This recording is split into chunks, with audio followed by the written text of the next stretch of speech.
So today we're focusing on making the beginnings of a combat system, specifically making something that'll allow us to do combo attacks, because just doing one attack won't be that difficult. I messed around with that a little off screen, but now I am running into some issues, so let's troubleshoot this together. I have some ideas as to what I'm going to do, but knowing me, it's probably not going to work. So I'm going to show you the problem, and then we're going to try to find a solution. So as things are right now, I can press the button for attacking once and I'll do that attacking animation. And I can combo, but because I'm using this attack trigger, I can just like spam click, and once the combo is finished, even if I've stopped clicking, it'll do one more attack because it'll store that trigger until it's used up. And all these transitions you're seeing here all are using the same attack trigger. So I think I'm going to move over to a Boolean system where I have a separate bool for attack 1, attack 2, attack 3, and so on and so forth. It's going to add in quite a bit more manual programming. It's going to be a lot more painful to scale along different types of attacks, different kinds of attacks, because we're going to need to program in all those combos rather than just making them into an animation graph. So at the moment I don't think we're going to need a void start. We're going to need the update function though, and at least in the player movement I made a separate function for combat loop. I'm not sure how necessary this is going to end up being in the end, but it very well could be the case that we change this to like melee combat, and depending on the weapon we have, we could change that to like heavy combat or whatever. I'm not entirely sure how we're going to end up doing things on a technical level yet. And what do you know? We actually do need to start function, so because we need to set the animator to get component animator. So for the time being, we're just going to put sword attacks in the update function. Eventually this is going to probably get more complex, but for now let's just do it this way. Either way, we're probably going to rewrite this entire class like 50 times, so it probably doesn't matter what I do right now. At this point I'm not entirely sure whether or not this actually ends up being very needed using this graph here. I think we could just do this 100% through code at this point. And eventually, frankly, I might. But for the time being, we're going to use this as a basis, and then we'll see if we stick with this or not. The thing is, using this graph gets very visually messy very quickly, especially if we're going to need separate nodes and separate lines for every single combo. And all these separate variables, as you can see, it's just, I don't know, it feels like this is going to get really, really messy, and I'm not going to enjoy working with this, because right now this works, right? But mostly this first attack, if we also have like a sequence of hammer attacks here and a sequence of scythe attacks and a sequence of, I don't freaking know, like katana attacks or whatever, we're going to have these lines going from running to the attack and going from the idle to the attack and back to every single start of every single combo. It's just not going to, like that's going to start being messy really, really quickly. So I don't know if we're going to want to end up doing this long term using this graph. Then again, a messy graph is probably still easier readable than a massive like wall of text, right? So I don't know. So when we press the fire button, which is the left mouse button, or I think left control or something like that by default, we check if sword attack 1 is not true. And if that's the case, we go animator, we go set bool, sword attack 1 to true. Else, if we do the same for sword attack 2, so that only gets checked if sword attack 1 is set to true already. So that's a second input. The issue with that being is that that can be already set during the first animation, right? And if we do this for the third one as well, we can do 3 very quick inputs, and it'll just do all 3 attacks back to back to back. And we need to also set these back to false at some point. So this is not going to work, but we're going to make it anyway, just to have a starting point. Okay, so now attack.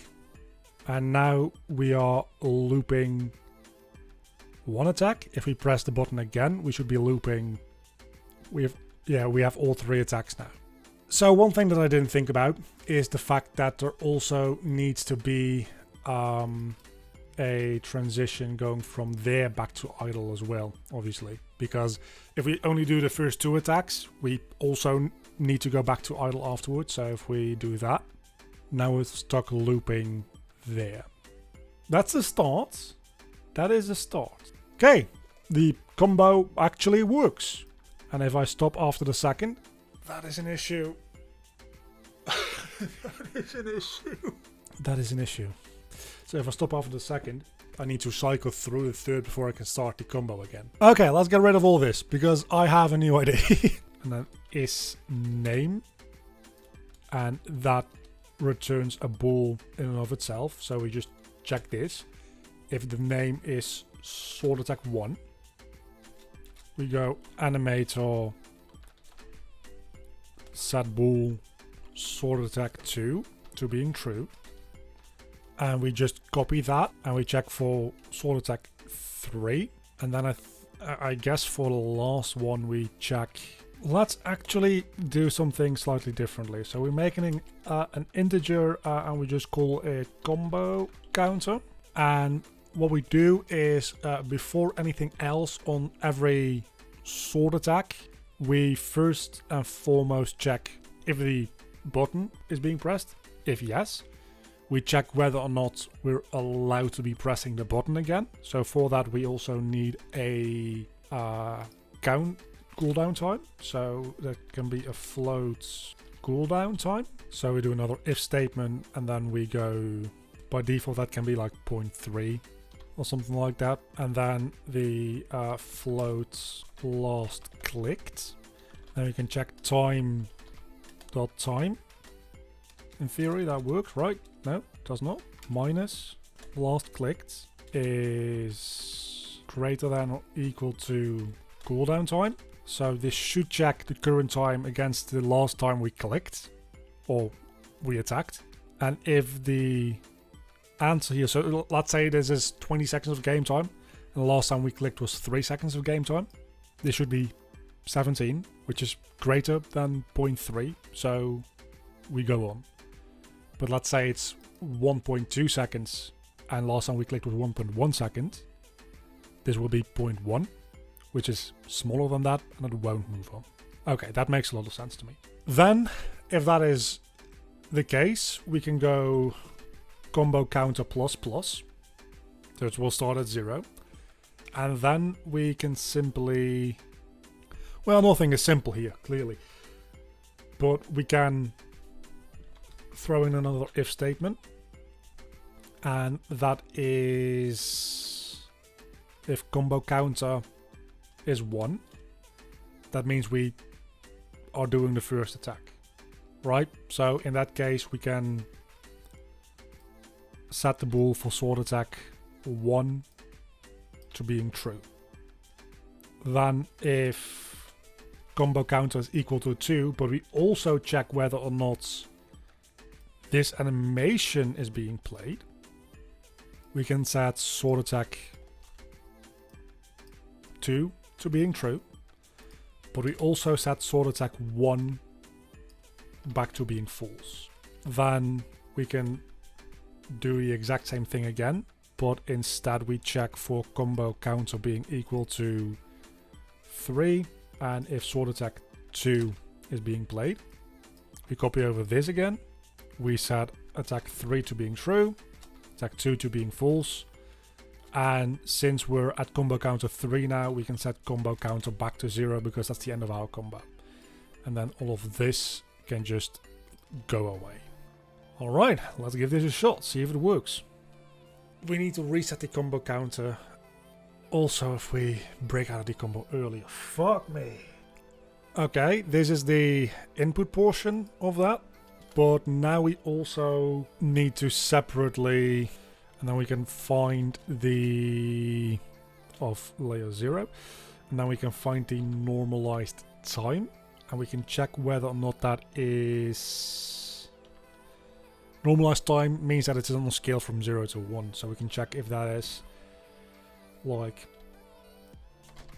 greater than 80% of the animation, and then check if the animation itself, which we're actually going to just steal from this real quick.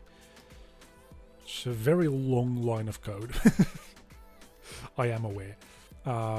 So if we get to over 80% the way through the first animation, we also set animation 1 to being false and combo counter back to being 0. Now let's copy that over 2 more times and change this to sword attack 2 and sword attack 3, I mean.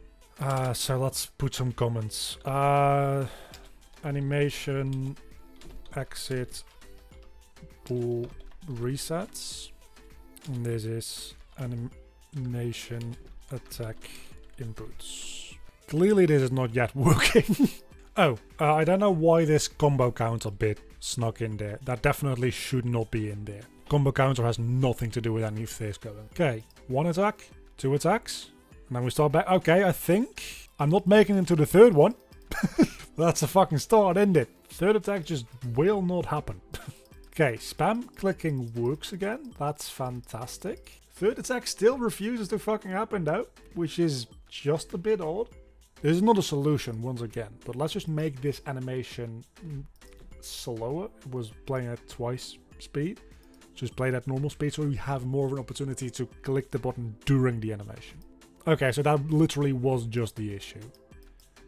It's the fact that our window of opportunity was just too small.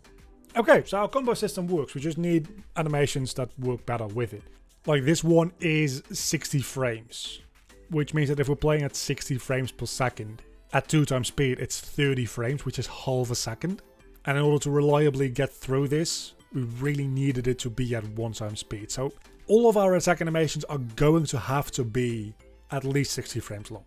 Our system functions. It functions pretty well at this point, I'd say even. So there we go, a combo system in under 2 hours. I've been recording for 1 hour, 52 minutes and 53 minutes actually.